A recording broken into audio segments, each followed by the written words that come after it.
Hola, ¿qué tal? ¿Cómo están? Bienvenidos a nuestro Discipulado 2.0 y Mentoría, donde estamos tratando de conjuntar dos cosas: el ser como Jesús es, por causa de su gracia, de su amor, aprender de Él, que Él es manso y humilde de corazón, para hallar descanso en nuestras almas, y por otro lado, la mentoría, el desarrollo personal, el desarrollo de nuestro carácter, quién soy, qué quiero, qué busco, qué anhelo, qué deseo.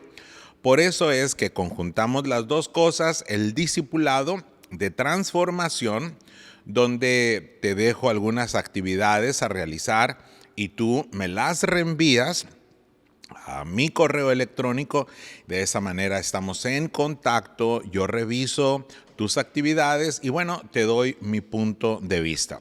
Si por alguna razón me has enviado tus actividades y no te he dado mi punto de vista, vuélvemelas a enviar, por favor, a mi correo electrónico. Y recuérdame, aquí están las actividades de la clase 1, 2, 3, 4 y 5. Esta es la clase número 6. Hoy vamos a hablar de uno de los temas que a mí más me apasionan, que es el tema de la identidad personal. ¿Quién soy? ¿Qué quiero? ¿Qué busco? ¿Con qué sueño? ¿Qué anhelo? ¿Qué deseo? En mi identidad. Fíjate que, bueno, lo primero es que tenemos que leer todo el capítulo 6 de Juan. ¿Por qué Juan? Porque Juan es el discípulo amado, el amigo de Jesús. Si tú quieres ser amiga o amigo de Jesús, debes investigar qué pensaba Juan, este muchacho de alrededor de 17 años, cuando conoció a Jesucristo, cuando Jesús muere y le dice a María, su madre: he allí tu hijo. Juan tenía alrededor de 20, 21 años más o menos. Cuando escribe este evangelio, bueno, pues ya era una persona adulta. Escribe las 3 epístolas que llevan su nombre, escribe también el libro de Revelación o Apocalipsis, y muere como el último de los apóstoles, el más ancianito de todos, que siempre su tema fue la gracia y el amor. Johan, que es Juan, el discípulo de gracia. Te vas a encontrar en el capítulo 6 la alimentación a las 5,000 personas, sin contar mujeres ni los niños. ¿Por qué no contaron las mujeres y los niños? Bueno, porque los judíos de esa época eran un poco segregacionistas. No sé si esa es una buena palabra, pero segregaban, separaban. Eran los usos y costumbres contar a los hombres, y eran como 5,000. Entonces, muy probablemente eran más de 15,000 personas que fueron alimentadas milagrosamente por el Señor Jesucristo.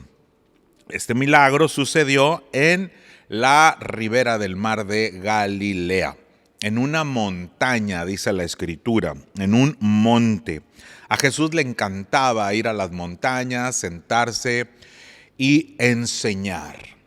Venía la gente a él los sanaba, los liberaba de cualquier opresión que tuvieran, les amaba, los defendía, los bendecía y les establecía los principios que tienen que ver con su reino.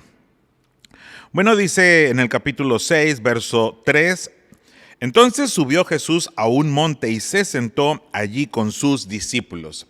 Algo muy parecido a lo que pasó en Mateo 5, 6 y 7, el sermón de la montaña. Este es otro momento, no es el mismo.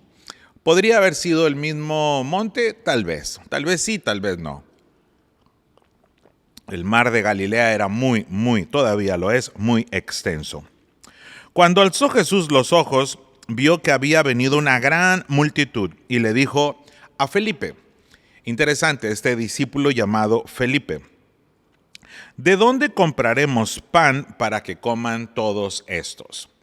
Al parecer, Felipe era el encargado del ministerio de la comida, de la gracia, de la misericordia, dando de comer a los discípulos y también a la gente que andaba cerca de Jesús.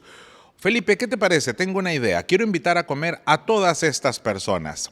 ¿Cómo le hacemos? ¿Tú qué opinas? ¿Te imaginas a Jesús preguntándole a la gente qué se puede hacer? ¿Qué harías tú si Jesús te preguntara, oye, ¿qué te parece, fulano, si le damos de comer a tantas personas? ¿Tú qué harías? ¿A dónde vas a ir a comprar? ¿A qué tienda? ¿A qué supermercado? Felipe, desde una óptica humana, y los seres humanos, pues estamos muy limitados. Jesús, Hijo de Dios, es totalmente ilimitado. Le dice, 200 denarios de pan no bastarían para que comiera, aunque sea un poco cada uno de ellos. Tomando en cuenta que el salario mínimo acá en México actualmente está en 207 pesos, bueno, pues tú saca allí la sumatoria, la multiplicación, 200 denarios no bastarían. Uno de los discípulos, Andrés, hermano de Simón Pedro, le dijo, aquí está un muchacho. Interesante el muchacho que trajo y proveyó 5 panes y 2 peces, que suman un número 7, que es un número perfecto. Nada en la Escritura está al azar, nada está por casualidad, nada Jesús hizo nada más por hacerlo. Todo era guiado por el Padre, guiado por el Espíritu Santo, para dejarnos una enseñanza. 5 panes de cebada, 2 pececillos que completan un número perfecto, que es el número de Dios, el número 7, como 7 días de la semana, ¿verdad? Como los 7 ángeles que habla también Juan, en los 7 candeleros y los ángeles de cada uno de estos candeleros que eran de las iglesias sus pastores. Bueno, es otro tema, pero el número 7 es un número muy interesante que aquí resurge. Como David, que era el número 8.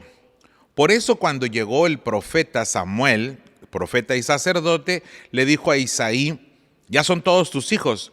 Pues sí, son los 7, es el número completo. Y no falta ninguno. Pues sí, falta uno, pero es el menor, es el número 8. Y como que ya no cuenta mucho.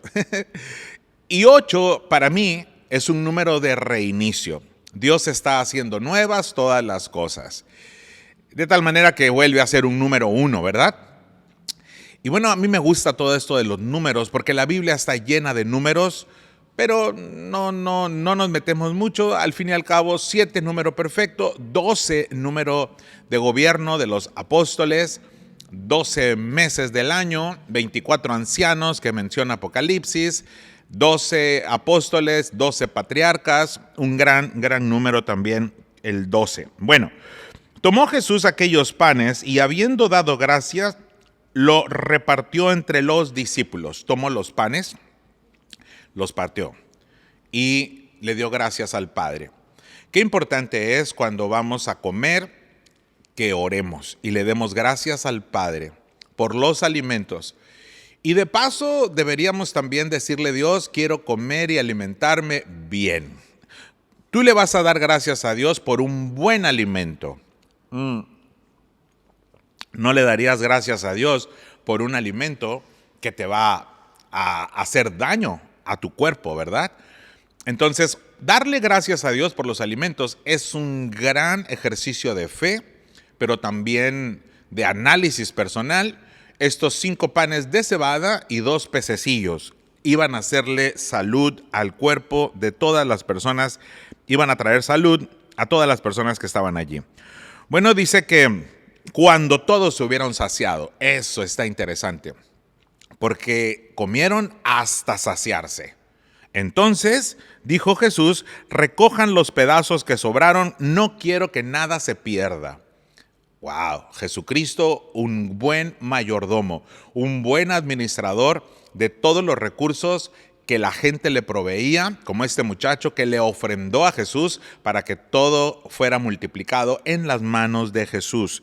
Cuando nosotros ponemos algo en las manos de Jesús, eso es multiplicado.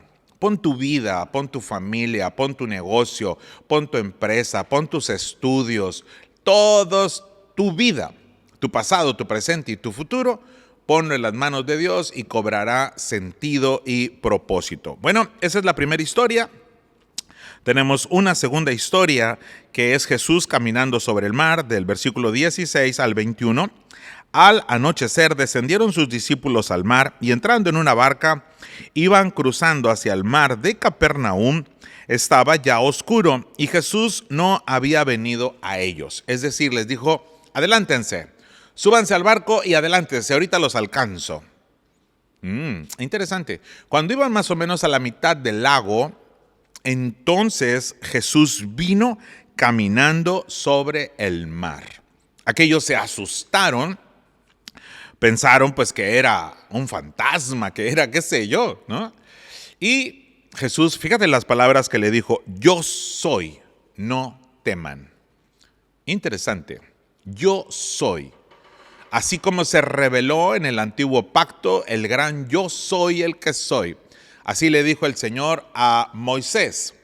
Oye Dios, y cuando yo vaya con el faraón y me pregunte, ¿y quién te mandó a ti? Así le vas a decir, Moisés, yo soy el que soy, o sea, Dios me ordenó que viniera y te diera esta instrucción. Y hoy Jesús está utilizando el pronombre personal yo soy. Y les dijo, no teman, y se subió con ellos a la barca. Verso 22, el día siguiente la gente estaba al otro lado del mar y vio que no había habido allí más que una sola barca y que Jesús no había entrado en ella con sus discípulos, sino que éstos habían ido solos. Pero otras barcas habían arribado a Tiberias. Bueno, parece que sucedió un milagro extraordinario, no solamente que Jesús caminando sobre el mar, sino Jesús llevando de la mitad del lago a Capernaum, pero en fracción de segundos. Esto es interesante, interesante. Jesús teniendo poder, potestad sobre los elementos naturales, como cuando le ordenó al mar, calla y enmudece. Esto nos hace saber que Jesús es Dios en la tierra, el Verbo encarnado, el Mesías, el Mesías. Bueno, la gente busca a Jesús y del versículo 25 en adelante, Jesús les dice algo interesante. Yo soy el pan de vida. El que coma de este pan no volverá a tener hambre. Y el Padre nuestro dice, danos el pan de este día. Quiere decir que Jesús es pan de vida cada día, cada instante. Todos los días tenemos que alimentarnos de Él mediante su palabra, su presencia, pasando tiempo con Jesús en un devocional diario, abriendo las Escrituras, conociendo a Jesús por medio de las Escrituras, encontrándolo a Él de tapa a tapa de la Biblia. Y platicando con Él, es decir, orando, desarrollando comunión, escuchándolo, agradeciéndole todos los días. Así es como alimentamos nuestro espíritu. Identidad le he puesto a este capítulo 6 de Juan. Léelo todo, por favor. Jesús en una ocasión preguntó, ¿quién dicen los hombres que soy yo? El intrépido Pedro dijo, tú eres el Cristo, el Hijo del Dios viviente. ¿Quién es Jesús? Cuando llegaron la turba junto con Judas y preguntaron a aquellos soldados, ¿quién es Jesús? Y él dijo, yo soy. Inmediatamente cayeron todos al piso. Una vez más, Jesús con la identidad plena, sabiendo quién era. ¿Eres tú el Mesías?, le dijeron los judíos. Te conjuro por Dios que me digas quién eres. Así le dijo el sacerdote, el sumo sacerdote a Jesús cuando lo estaban enjuiciando. ¿Eres tú el Mesías? Y Jesús dijo, yo soy, yo soy. Otra vez, esta bella expresión de Jesús en la identidad de quién era, con la seguridad personal. Inmediatamente el sacerdote rasgó sus vestiduras, como en sinónimo de decir sacrilegio. Este hombre dice que es Dios, ¿no? el sacerdote no tenía ni idea de quién era él. Un ser humano que no sabe quién es, que no tiene identidad, va a ir por la vida dando tumbos, cayendo y levantándose, sin rumbo, sin propósito en la vida. Bueno, Jesús dijo en una ocasión cuando era pequeñito, 12 años, en los negocios de mi Padre debo estar. Interesante, sabía dónde tenía que estar, en qué etapa de su vida, en qué momento de la vida. Ciclo vital de la vida, ciclo vital de la familia, ciclo vital del ser humano. ¿Sabes tú en qué etapa de tu vida te encuentras? Es importante saberlo. Jesús le dijo a su mamá, mujer, no ha llegado mi hora, no ha venido mi hora, porque Jesús sabía cada momento, cada instante. Y ella también, sin duda. Y dijo ella, oigan, hagan todo lo que Jesús les diga. Mamá, ya estás entendiendo quién soy, también tú. Eso es muy bueno. María recibió a Jesús también como el Mesías que había de venir. Sabes que cuando los ángeles anunciaron el nacimiento de Jesús, dijeron, llamará su nombre Jesús, porque él salvará al mundo de su pecado. ¿Cómo te llamas? Te pregunto yo. ¿Cuál es tu nombre? ¿Cuál es tu identidad? ¿Quién eres tú? Y Satanás en la tentación le hacía este cuestionamiento. Si eres hijo de Dios, di que estas piedras se conviertan en pan. Si eres hijo de Dios, aviéntate desde acá arriba, que Dios mandará sus ángeles. Si eres hijo de Dios, ¿por qué? Porque el ataque frontal del enemigo es contra la identidad de cada ser humano. Por eso vivimos en una sociedad sin identidad, que requiere urgentemente de seres humanos que tengan una correcta identidad. Bueno, vamos a las actividades. Primera actividad, ¿por qué Jesús dejó Nazaret y vivió en Capernaum? Respóndeme a esa pregunta. Segunda pregunta, ¿qué hacía Jesús cuando la gente venía a él? ¿Qué hacía él con la gente? Tercera pregunta, ¿puede hacer lo mismo Jesús hoy en día? ¿Tú qué opinas? Siguiente pregunta, ¿a cuántas personas Jesús le dio de comer en este capítulo? Siguiente, ¿cuántos panes tenía el muchacho y cuántos peces? Siguiente pregunta, creo que es la 6. ¿De qué eran los panes y qué símbolo tenían esos panes? Escríbelo y mándamelo. Siguiente pregunta, ¿por qué Jesús hizo que la gente se recostara en la grama, en el pasto? ¿Por qué? ¿Tú por qué crees? ¿Quiénes repartieron los panes y los peces? Siguiente pregunta. Una más. ¿Qué símbolo tiene en la Biblia los panes? ¿Qué símbolo tienen los panes? Siguiente pregunta. ¿Qué símbolo tiene en la Biblia los peces? Para ti, analízalo, investígalo, estúdialo. ¿Qué símbolo tienen los panes? ¿Qué símbolo tienen los peces?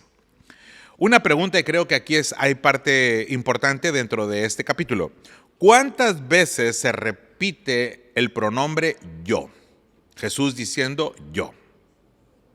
Así que esta es la pregunta crucial. ¿Cuántas veces se repite el pronombre yo en el capítulo 6? Una más. ¿Quién es Jesús en el capítulo 6? ¿Quién es Jesús? Responde a este cuestionamiento. ¿Quién dijo él que era? Ok. Pregunta siguiente. ¿Cuáles fueron tus oraciones esta semana que pasó? Ya sabes, me encanta preguntar, ¿qué oraste? Me gustaría saber. También me gustaría saber en la siguiente pregunta, en las actividades que quiero que me respondas, ¿cuál fue la respuesta de Dios a esas oraciones que tú hiciste? Y una más, ¿qué Dios te pide que creas esta semana? ¿Qué Dios te pide que creas esta semana? Bueno, pasemos a la segunda parte de este discipulado 2.0 y mentoría, tema identidad. Lo primero que quiero decirte acerca de la identidad es que los padres, madres y los tutores somos formadores de identidad. Somos los que le decimos a los pequeñitos cuál es su valor, cuál es el valor de él, cuál es la identidad de él, ¿verdad? Hijo, hija, esta es tu identidad. Vienes de esta familia, pero eres un ser humano único e irrepetible, creado por Dios, varón y hembra los creó. Eres tú, hijo mío, y tienes un gran valor. ¿Cuál es el valor que tienen tus hijos? A través de tu afectividad, a través de tu liderazgo, a través de tu dirección, tus hijos e hijas conocerán cuál es su verdadera identidad, cuál es su valor y hacia dónde se van a dirigir. Muchas ocasiones en las escuelas donde voy y brindo conferencias, charlas de orientación familiar a padres, madres y a los tutores, yo les pongo un billete y les digo, ¿cuál es el valor de este billete? Y a veces llevo un billete de estos que salen en los algodones de azúcar, que son falsos, grandototes, así medio doblado. Y yo les digo a los niños, oigan, ¿cuál billete vale más? ¿Este que está acá, de 100 pesos? ¿O este más pequeño, de 20 pesos? Y los niños se quedan viendo y dicen, el de 20 pesos. Y yo les digo, ¿pero por qué? Si este es de 100 pesos. Y los niños me dicen, porque este es falso. Es de las ferias. No es verdadero, no es genuino, no es real. Y los niños me responden, vale más el de 20 pesos que el de 100 pesos, porque el de 20 pesos es genuino, es real. El de 100 pesos es falso. Por eso los seres humanos tenemos que ser genuinos, reales, sinceros. Los seres humanos tenemos que saber cuál es nuestra identidad. ¿Cuánto vale un niño? ¿Cuál es el valor de la vida? ¿Cuál es el valor del ser humano? ¿Cuál es el valor de un ser humano aún desde antes de nacer? Es un ser humano que se está gestando. Mira, hoy actualmente tienen más valor los huevos de tortuga que todavía no han nacido que un ser humano en el vientre de una mamá. Cuando para Dios ambas criaturas son importantes, pero por supuesto el ser humano es la cumbre de la creación. Las personas íntegras valen más. Yo soy de la idea que los seres humanos somos como un árbol, y el árbol de la identidad. Me encanta ese tema y muy prontito yo voy a estar dando una serie de conferencias aquí en Dream Center sobre esto, el árbol de la vida, el valor de la identidad. Pero quiero así recapitular un poco esta ponencia. Está en el Salmo 1. Bienaventurado el ser humano que no anduvo en consejo de malos, ni estuvo en camino de pecadores, ni en silla de escarnecedores se ha sentado, sino que en la ley del Señor está su delicia, en su ley medita de día y de noche. Aquí es donde entra el punto. Será como un árbol plantado junto a corrientes de agua. El ser humano es como un árbol frutal, un árbol de fruto, plantado junto a corrientes de agua. El amor incondicional de Dios es esa agua que nos nutre. Dará fruto en su tiempo. Será el tiempo de dar qué fruto en esta temporada de tu vida. Su hoja no cae, es decir, se ve hermoso, se ve bello. Y todo lo que hace prosperará. Esta es la visión de Dios para cada ser humano, que todo lo que hagas prospere. Somos como un árbol. La raíz del árbol es nuestra cosmovisión de la vida, nuestra manera de pensar. ¿Cuál es su pensamiento en su corazón? Tal es esa persona. Nuestros pensamientos recurrentes, cómo vemos las cosas. ¿Y por qué vemos las cosas de esa manera? Es por causa de todo lo que ha venido hasta esa etapa de nuestra vida. Lo que heredamos, las improntas biológicas, las improntas psicológicas, la epigenética de cada ser humano, las decisiones buenas o malas que hemos tomado norman mucho de lo que somos hoy, lo que pensamos. Y también el entorno en el cual nos desarrollamos. ¿Cuál es tu entorno? ¿Qué libros lees? ¿Qué podcast escuchas? ¿En qué congregación estás asistiendo cada domingo? Es importante porque es parte de lo que norma tu propia vida. Así que el árbol, la raíz, es la manera en la que piensa, dónde se planta. La tierra es el reino de Dios. Y Jesús habló de 3 clases de tierra. Y dijo que había una tierra llena de piedras, había una tierra aplastada, pisoteada, y había una tierra llena de espinas. Y dijo que había otra tierra muy fructífera, muy buena. Para mí, que en esa parábola hay algo muy interesante. Todas las tierras son buenas, pero hay que quitar las piedras, pero hay que ablandar la tierra y hay que quitar las espinas. ¿Ok? En otra ocasión voy a disertar un poco más sobre las 3 tierras cuando hable de este tema. El agua es el amor incondicional. Cuando una persona sabe que no merece el amor de Dios, lo recibe por gracia y por fe. Tenemos que brindar amor incondicional a los niños, a las niñas, a los seres humanos. No, te amo como eres, porque así me ama Dios. Me ama como soy, pero también me ama a pesar de lo que soy. Porque siendo un pecador, Él me ama y mandó a Jesucristo, su Hijo, a morir por mí para darme la vida abundante y la vida eterna. El tronco del árbol es la identidad del ser humano. Y dice el doctor Batista que la identidad se compone de 3 aspectos: la libertad, la mayordomía de su libertad, la mayordomía de su dignidad y la mayordomía de la integridad. Es el tronco de la identidad de cada ser humano. Las ramas son las acciones de la cual vendrá el fruto. ¿Qué fruto debe dar tu vida? ¿Qué clase de árbol eres? El fruto nos habla del propósito de nuestras vidas. Hay árboles de manzanas, hay árboles de peras. Cada árbol es distinto, diferente. El follaje nos dice de qué es el árbol.